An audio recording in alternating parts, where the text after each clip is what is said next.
Well, hello. How are you? Thanks for joining me here. Look at my hair always looks it always looks fine, and then it just kind of just when I turn the camera on, it looks like crap. How are you? Nice of you to join me here. It is smoking hot here in Chiang Mai, by the way. It's like 35 degrees right now, 8:15 in the evening, 8:20 in the evening, and I'm sitting in the old city here on one of the main streets, Ranch Matadan Road. Which is a road that has I think has the most temples off of it anyways. Hello, good morning to you. Where are you from? By the way, tell me where you're from and say hi. Just a quick update here. I've been having, I apologize, I usually scope a lot more when I'm, especially on the road. Snowy day in Nova Scotia, Canada. You know, I'm from Canada. I've never been to Nova Scotia, but Nova Scotia looks beautiful. But I know you get lots of snow there, and it seems like it's kind of late in the year for snow there. Florida, hello. But it is smoking hot here in Southeast Asia, and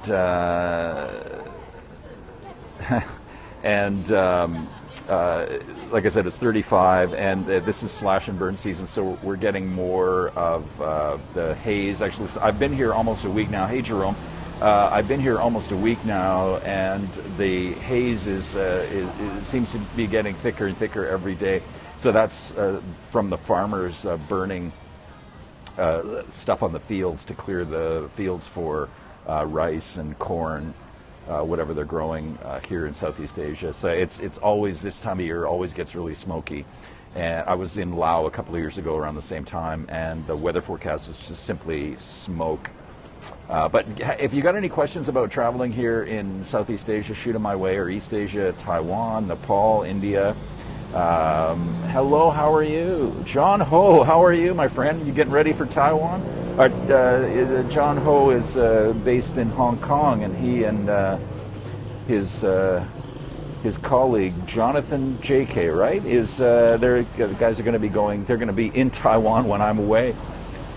How are you guys all doing? Hey, Thailand to Thailand. How are you? I sent you a message, by the way, online. I hope you got it, but Thailand to Thailand are great people. They scope from Chiang Mai here all the time, and I'm sitting in a cafe doing a scope, so you should definitely follow those guys and follow John Ho as well from Hong Kong.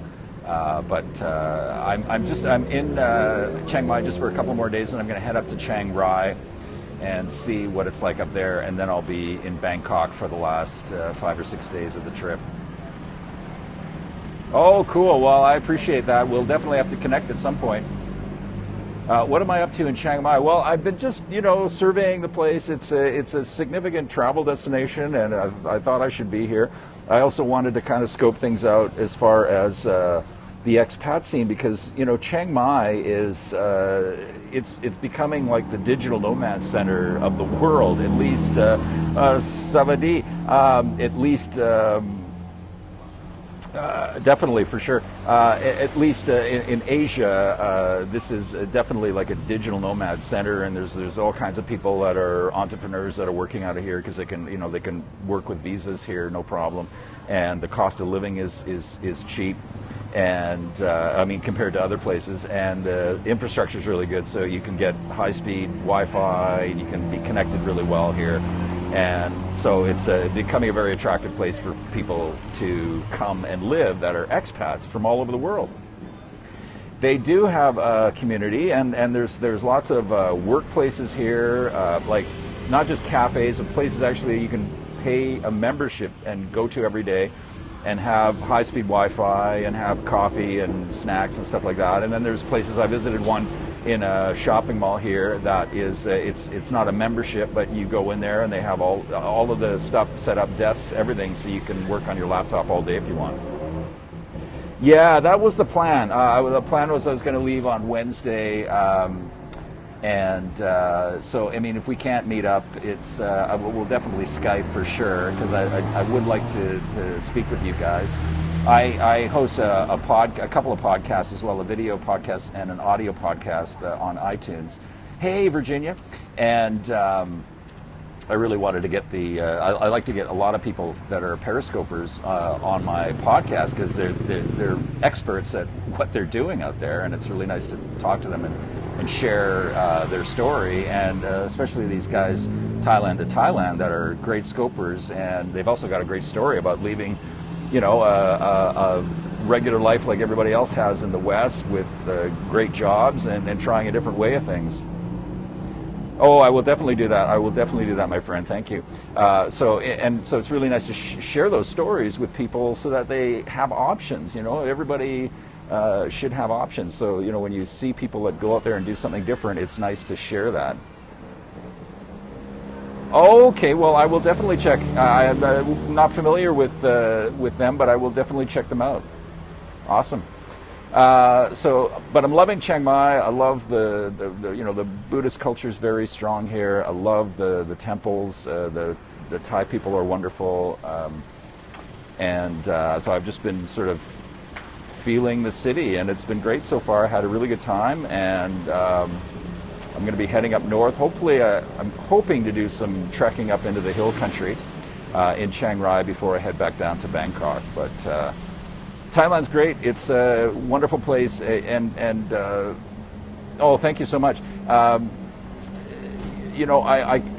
tend to go to places that aren't as developed just because it's nice to share something that is still relatively untapped or undiscovered. And Chiang Mai is far from being untapped or undiscovered, but it's certainly a wonderful place to come and visit. Even though it's very well developed. I think it's great. Especially if you're new to Asia, this is a great destination for you to come to. If it's your first time, you could go to a place like Nepal, which I highly encourage people to go and visit Nepal.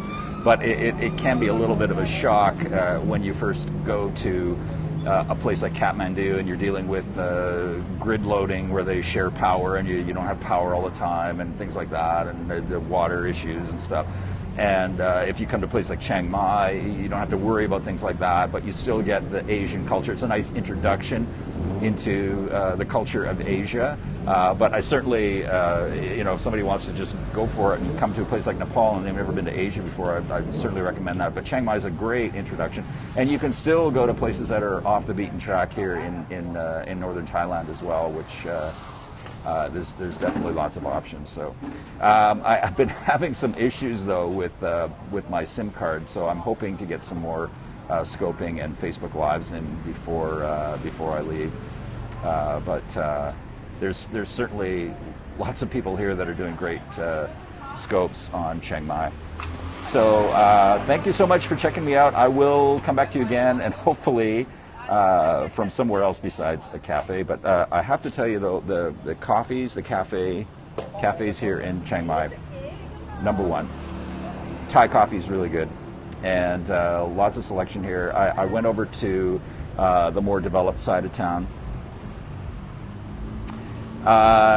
Yeah, definitely, and that's a good point. And actually, while you're bringing that up about the 4G, I started off with the tourist SIM card, which you can get at 7-Elevens here, and it's easy. You just go in and show your passport and pay your money, and you got your card, and you pop it in, and it works. But they're not super strong, and so I had to go down to it's the company's True Move, and I had to go down to True Move at Central Festival in the mall there and speak with them, and then they gave me a proper card and loaded it up with a bunch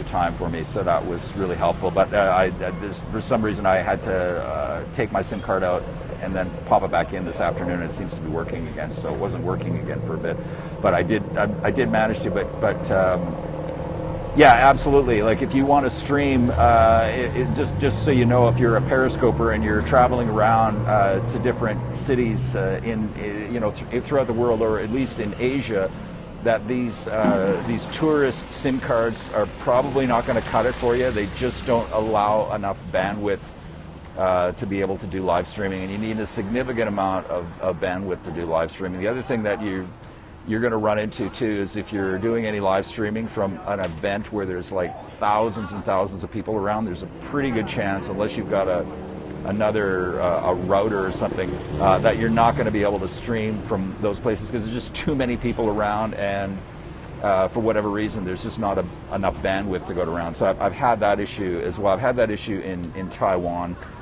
before, and I had it here. I was at the Saturday walking market, and I did scope from there, and it was fine. I think I did like a half hour. And then I went to do something again, a Facebook, you've experienced that too, yeah. I went to do a Facebook Live from there, and I couldn't get a signal. So I think there were just too many people there. And then yesterday I was at the Sunday walking market, and same thing, I couldn't get a signal, and because there's just so many people, it's really hard. So that's just a little tip if you're a periscoper or a live streamer and you want to share some stuff. Oh, that's interesting. I did not know that. That's very good to know. I did not know that. But I'm bouncing around all the time. I never get on these proper. I'm always doing like monthlies and stuff like that. So if you're in one spot, definitely that's an advantage. Oh, that's very good to know, though. That's really interesting. Very good to know. So make sure you're following all these people that are joining in, like the Thailand to Thailand and John Ho, and they're all great scopers, and they offer a lot of value, and you get to really learn the inside. I mean, I can't show you what Thailand to Thailand can show you as far as Chiang Mai, the side, because these guys live here. All I can do is I can show you my perspective and my impressions of it. You are actually scoping. That's very funny. That's funny. I don't think that's ever happened to me before, John. Oh, that is too funny. With your Cantonese channel. That's great. And so are you doing the translation as well? Or are you doing subtitles? I'm on the busy road here in the old city. I'm across from the Yamaha dealership and Wat Sumpao. Teaching people how to use Periscope. Oh, well, very good. And I don't know how many people are we up to now on Periscope. 15 million, is it, or something like that? It's still pretty small compared to Instagram and Facebook, but it's growing. It's good. I'm seeing more and more people using Periscope all the time. Less than 20 million, yeah. So, I mean, that's still pretty small compared to some of these other social media platforms, but I'm seeing more and more people use it and more people getting creative with it, so it's very cool. It's a very cool thing to do. And it certainly enhances what you're probably already doing. Great opportunity to grow, absolutely. I'm going to wrap it up here. Thank you so much for joining me, and thanks to all my fellow scopers out there as well. And I will be coming from Chiang Mai again, hopefully, if I get a signal here. That's what it's all about. So thank you so much. Talk to you soon. Take care. Bye.